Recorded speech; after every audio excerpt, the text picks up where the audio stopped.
আপনারা তো ফাইনালে গেলেন, আপনাদের অনুভূতি কেমন? আমাদের অনুভূতি বেশ চমৎকার। আমরা সবাই খুব ঘুরে মেজাজে আছি। আমাদের প্রত্যেকটা টিমে 3টা করে খেলা পড়ে। ইনশাল্লাহ আমরা আল্লাহর রহমতে দুটো খেলা দিচ্ছি। ইনশাল্লাহ ফাইনালও আমরা জিতবো এই আশাই করি। আর খেলা খুব ভালো হয়েছে, সবাই আনন্দ করছি, ঠকাঠিটা কোনো বিষয় না। আর আমরা বরাবরই চ্যাম্পিয়ন টিম, আমরা সবসময় চ্যাম্পিয়নই থাকি। তারপরেও খেলাধুলা করি, আনন্দ করতেছি। বেশ রাত 2টা বেজে গেছে, এখনো আপনার শেষ পর্যায়ে এই টিমের পরে, এই ম্যাচের পরে আমাদের ফাইনাল ম্যাচ শুরু হবে। যারা জয়ী হবে তাদের সাথে আমাদের ফাইনাল হবে ইনশাল্লাহ।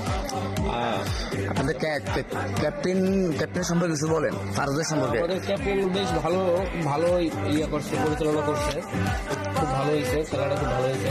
এর সাথে আমরা ধন্যবাদ জানাই যে আমাদের টিম ম্যানেজমেন্টকে, যে খুব সবকিছু সুন্দর হয়েছে। কালকে মঙ্গলবার আমাদের অফিস অফ ডে, এই অনুযায়ী বাট আমরা আজকে রাত জেগে খেলতেছি। নাইট টুর্নামেন্টটা খুব ভালো হয়েছে, ভবিষ্যতে আরো ভালো হবে ইনশাল্লাহ। সবাই দোয়া করবেন আমাদের জন্য।